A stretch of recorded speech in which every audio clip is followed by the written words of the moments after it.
हा, हे पहा विद्यार्थी मित्रांनो, तर मी काय तुमच्या समोर 10वीच्या सिलेबस मधील किंवा सर्वसाधारणपणे परीक्षेमध्ये असणारे काय वाक्य मी लिहिलेले आहेत. तर याचं आपल्याला सोल्युशन करायचं आहे. तर सर्वसाधारणपणे अशा प्रकारच्या वाक्य परीक्षेला आल्यानंतर त्याचं उत्तर कसं द्यायचे. आता मी थोडक्यात फक्त हा माझा छोटासा प्रयत्न आहे. मी याच्यावर मोठा व्हिडिओ तयार केलेला आहे, तो तुम्ही कधी बघू शकता. 1.5 तासाचा व्हिडिओ आहे डायरेक्ट इन डायरेक्ट स्पीचवर. फक्त इथे मी तुमच्या समोर एक 7-10 वाक्य घेतलेले आहेत. 10 वाक्य तुम्हाला दिसतात. आता तुमच्यापैकी कोण मला पहिलं वाक्य सांगू शकते बघा. Sonal said I like eating an ice cream. प्रथम आपण काय करतो बघा, ह्या वाक्यातला बघा बोलणारा कोण आहे, स्पीकर कोण आहे, तर सोनल आहे. तर सोनल वाक्य सुरुवात करायची. सोनल सेडचं काय ठेवा, सेडच ठेवा. जर निवेदक क्रियापद सेड आला असेल, भूतकाळ आला असेल, तर वाक्यामध्ये बदल होतो काळामध्ये. साधा वर्तमान काळाचा साधा भूतकाळ होतो, चालू वर्तमान काळाचा चालू भूतकाळ होतो, पूर्ण वर्तमान काळाचा पूर्ण भूतकाळ होतो, चालू पूर्ण वर्तमान काळाचा चालू पूर्ण भूतकाळ होतो, साधा भूतकाळाचा पूर्ण भूतकाळ होतो. कधी जर वाक्यात सेड आला असेल तर. से किंवा सेड असेल तर वाक्यामध्ये बदल होत नाही. मग आता हे तर काय आले बघा, सेड आले. मग सेड आल्या, मग अवतरण चिन्हामधल्या काळामध्ये कोणता काळ आहे, लाईक म्हणजे वर्तमान काळ आहे. वर्तमान काळाचा आपल्याला काय करावं लागेल, भूतकाळ करावं लागेल. आता सोनल सेड, आणि अशा वाक्य कशाने आपण जोडायचं, दुसरं वाक्य असेल तर आपण नेहमी दॅट न जोडायचं. Sonal said that. आता आय म्हणजे कोण बोलणार आहे, सोनल. मग सोनल कोण आहे, मुलगा आहे का मुलगी आहे, मुलगी आहे. छान, बघा कसलं हुशार आहात तुम्ही. मग सोनल सेड दॅट शी. किती बदल केला आपण. पहिला बदल काय केला, दॅट वाक्य जोडलं, नंतर आयचं शी केलं. आता लाईक आहे, पण काळ कोणता आहे, वर्तमान काळ आहे. पण बोलणारा काळ कुठला आहे, भूतकाळात आहे. म्हणून लाईकचं काय करा, लाईक. That she like. म्हणजे सोनल सेड दॅट, आयचं शी केलं, लाईकचं लाईक केलं, आणि पुढच्या वाक्यामध्ये काही बदल करायचे. इटिंग पुढचं काय असेल ते आईस्क्रीम. आणि सर्व अवतरण चिन्ह काढून टाकायचे. सर्व अवतरण चिन्ह काय करायचे, काढून टाकायचे. The teacher sed the earth is round.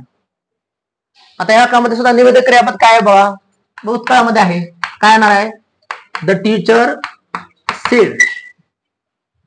वाक्य आपल्याला कशाने जोडायचं आहे, हो, दॅट. The earth. आता इथं आपल्याला काय करायला लागेल, कारण सेड आहे, इज आहे, तर काय करावं लागेल, वाज.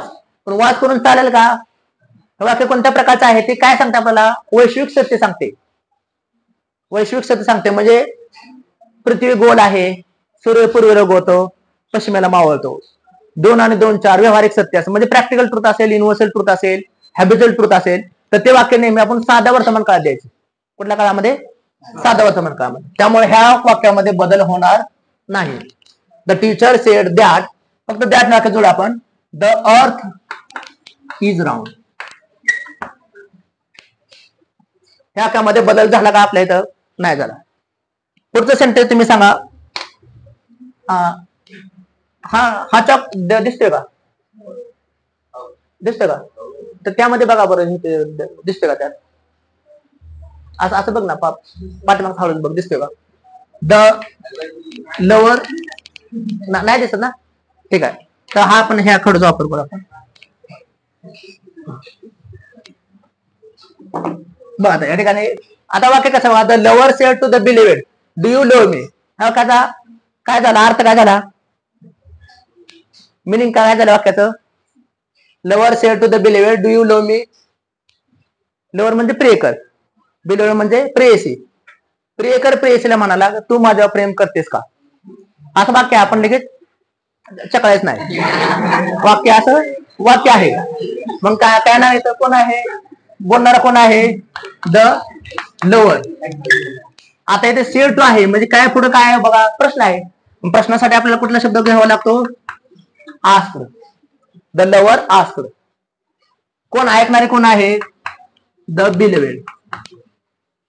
The lover asked the beloved. आता हे वाक्य, हा जो क्वेश्चन आहे तो कुठला क्वेश्चन आहे, यस नो टाइप क्वेश्चन आहे किंवा वर्बल टाइप क्वेश्चन आहे. आणि वर्बल टाइप क्वेश्चन असेल तर त्याची सुरुवात आपण कशाने करतो, आपण इफ न करायची, इफ किंवा वेदर. इफ किंवा वेदर वापरायचं. इफ किंवा वेदर दोन्हीपैकी कुठला शब्द वापरला तरी चालेल, इफ किंवा वेदर. आता डू यू, आता बोलणारा कोण आहे, लोअर आहे. कोणाला बोलतोय, यू म्हणजे प्रेसला बोलतोय, म्हणजे इफ ऑर वेदर शी. आणि लवचं काय करायचं, भूतकाळ करा लव्ड. आणि मी म्हणजे कोण, तर ही. असा आपल्याला बदल करावा लागेल बघा. म्हणजे कसं वाक्य आलं बघा, the lover ask the beloved if or whether she loved he. कारण डू आहे, मग डोचं काय केलं असतं आपण, डीड केलं असतं. मग डोचं डीड करण्यापेक्षा काय करायचं, क्रियापदाचा भूतकाळ करायचा, लवचं loved. Shankar said to Gauri, हे वाक्य मी माझ्या मागच्या व्हिडिओ पण घेतलेलं आहे आणि पूर्वीच्या काळी सिलेबस मध्ये पण एकदा आलेलं आहे वाक्य, जुन्या सिलेबस मधलं वाक्य आहे. Shankar said to Gauri where is a bag of money. शंकरने गौरीला विचारले की पैशाची पिशवी कुठे आहे. सांगा मला, स्टेप बाय स्टेप सांगा. पहिल्यांदा काय येणार हो, शंकर. आता सेड टू आपण काय करतो, नेहमी टोल्ड करायचं, कारण वाक्य सरळ वाक्य आहे. सॉरी, हा ह्या ठिकाणी काय, हा सुद्धा सॉरी, मी पुढचा प्रश्न लक्ष दिला नाही, तर हा प्रश्न आहे. प्रश्न असल्यामुळे काय लिहायचं, आस्कड लिहायचं. अगदी बरोबर आहे. शंकर आस्क कोणाला, गौरीला. शंकर आस्कड गौरी. डब्ल्यूच प्रश्न असेल तर तो शब्द हायच लिहायचा, वेअरचं वेअर किंवा वेअर. आता इथे मात्र हे प्रश्न, हे वाक्य एकदा स्पर्धा परीक्षेला पण आलेलं होतं.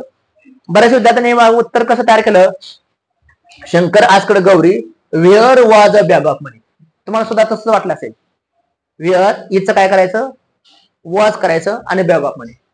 पण आपण जेव्हा डायरेक्ट स्पीच करतो तेव्हा इन्व्हर्टेड कॉमा सगळं आपण काढून टाकतो, विरामचिन्ह, अवतरण चिन्ह, आणि वाक्य काय करतो, नॉन क्लास मध्ये करतो, म्हणजे सरळ करतो वाक्य. मला सांगा, दोन्ही मधला फरक कोणाला कळू शकतो बाबा, किती वाक्य लिहू का मी. एक आणखीन काय विद्यार्थ्यांना ह्याच्यामधला फरक कळत नाही. व्हॉट इज ही आणि हे वाक्य बाबा, व्हॉट इज ही. दोन्ही मधला मला सांगा, यातला प्रश्न कोणता आणि नॉन क्लास कोणता आहे. व्हॉट इज ही आणि व्हॉट ही इज. जो सांगेल त्याला माझ्यातर्फे चहा चॉकलेट त्याला. यातला प्रश्न कोणता आणि क्लास कोणता आहे सांगा. व्हॉट इज ही हा प्रश्न आहे का व्हॉट ही इज प्रश्न आहे, किंवा व्हॉट इज ही हा क्लॉज आहे आणि व्हॉट ही इज हा क्लॉज आहे, नॉन क्लॉज आहे.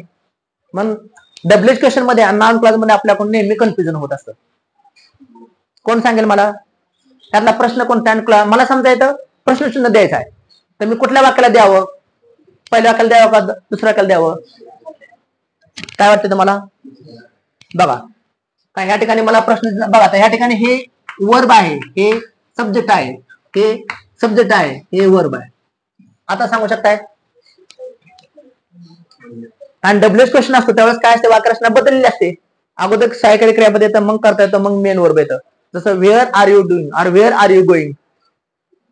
म्हणून ह्या ठिकाणी हा प्रश्न झाला आणि हा काय झाला हो, क्लॉज झाला. प्रश्नाचं फंक्शनच काय असतं, आस्क फॉर एखाद्या गोष्टीसाठी माहिती घेणे, आणि क्लासचं फंक्शन काय असतं, फोकस करणे. आलं लक्षात मला. म्हणून इनडायरेक्ट स्पीच मध्ये आपल्याला क्लास तयार करायचा असतो, आणि इनडायरेक्ट स्पीच मधला प्रत्येक वाक्य हे नॉन क्लासचं एक्झाम्पल असतं, नॉन क्लास असतो. मग इथं आपल्याला वेळ नंतर वाज घेऊन चालेल का, तर ह्यातला करता कोण आहे, बॅग ऑफ मनी आणि इज वर्ब आहे. म्हणून अगोदर काय घ्यायचं, बॅग ऑफ मनी घ्यायचं, वेअर अ बॅग ऑफ मनी, आणि परत इज द्या, म्हणजे इथं काय होणार, वाज देणार. असं उत्तर बरोबर पाहिजे. म्हणजे Shankar asked Gauri where was a bag of money असं नाही, तर Shankar asked Gauri where a bag of money was. Pandora muttered what a stupid man he is. या ठिकाणी कसं सांगता येईल तुम्हाला, पंडोरा मटर्ड, मटर्ड म्हणजे एक्सप्रेस करणे. पंडोरा मटर्ड दॅट, काय करणार, सरळ वाक्य करा, एक्सक्लेमेटरी काय करा, असर्टिव्ह करा. व्हॉट असेल त्या ठिकाणी अ वेरी शब्द घेतो, हाव असेल तर वेरी शब्द घेतो. मग काय येणार आहे, Pandora muttered that he was a very stupid man, a very stupid man.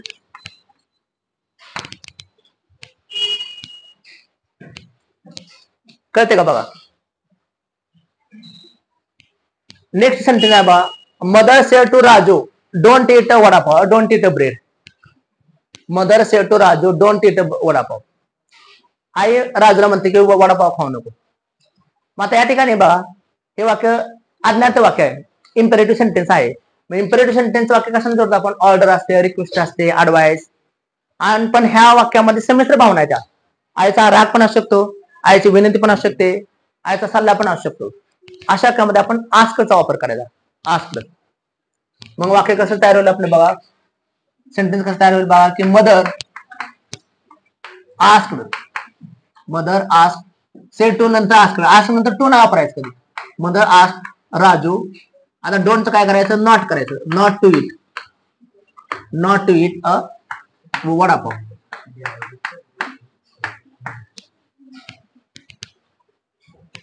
अशा का सरळ सरळच्या परीक्षेला वाक्य आलेलं आहे, फक्त मी शब्द बदलला आहे फक्त तिथला. वेगळा होता ब्रेड होता, त्याऐवजी मी वडापाव लिहिलेला आहे. Rahul says I am okay, Rahul says I am okay. ओकेचा लॉंग फॉर्म कोण मला सांगेल, हे झालं का इकडं तुमचं.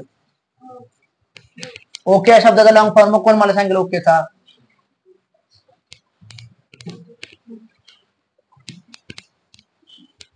ओकेचा लॉंग फॉर्म कोण सांगेल मला.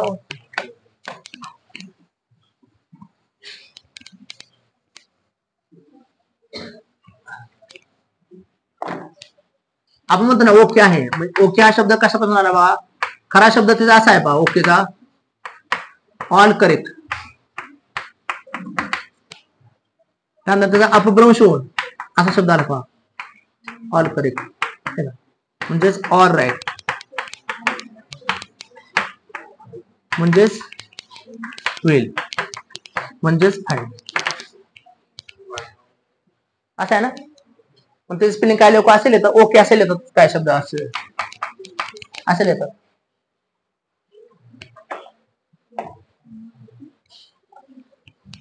सांगा मला, Rahul says I am okay. निवेदक क्रियापद से किंवा सेज असेल तर अवतरण चिन्हातील काळात कोणताच बदल करायचा नाही. मग कसं सेंटेन्स बघायचं, राहुल सेज दॅट, नका जोडा, राहुल सेज दॅट, आय म्हणजे कोण आहे, ही आहे, Rahul says that he is okay, that he is okay.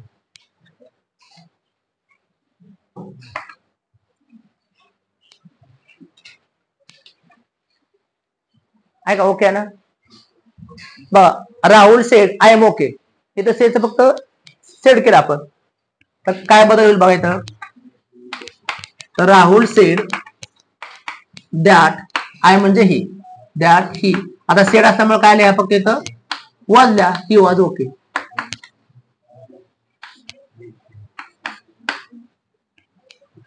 Rahul said that he was okay. Rahul said to Priya I am okay. पहिलं वाक्य राहुल सेज असल्यामुळं सेज सेज ठेवलं, वाक्य अवतरण चिन्हात काळात बदल केला नाही, फक्त आयचं ही होणार, आय एम आय तसं ही देणार.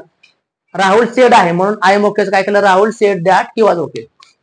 आणि Rahul said to Priya I am okay, जर वाक्यामध्ये सेड टू आले असेल तर त्याऐवजी आपल्याला काय लिहायचं असतं, टोल्ड. वाक्य जर होकारार्थी असेल तर, स्टेटमेंट असेल तर डिक्लेरेटिव्ह, जर वाक्य प्रश्नार्थक असेल तर आस्क्ड लिहायचं. हे वाक्य कसलं आहे, सरळ वाक्य आहे. मग कसं आहे ना तुम्ही, Rahul told Priya that I म्हणजे राहुल म्हणजे ही वॉज ओके. समजलं सगळ्यांना. आणि शेवटचं वाक्य आहे ते लेट्स वाक्य आहे. जर वाक्य एखाद्या लेट्स सुरुवात आली असेल तर लेट्स वाक्य कसं लिहायचं, आपण नेहमी बोलणारा लिहितो, सजेस्टेड ऐकणारा, नंतर म्हणजे बोलणारा सजेस्टेड क्रियापद लिहायचं, ऐकणारा दॅट वाक्य जोडायचं, दे शुड लिहायचं, उरलेलं वाक्य लिहायचं. म्हणजे या ठिकाणी बघा लेट्स वाक्य आहे म्हणजे कसं येणार आहे, आज्ञार्थ वाक्याचं आहे, फक्त सजेशन दिलेलं आहे. सेड टू च्या ऐवजी काय लिहायचं आपल्याला इथं, suggested, he suggested his friends that let's काय करायचं आपल्याला, दॅट दे शुड, असं म्हणू, दॅट दे शुड गो.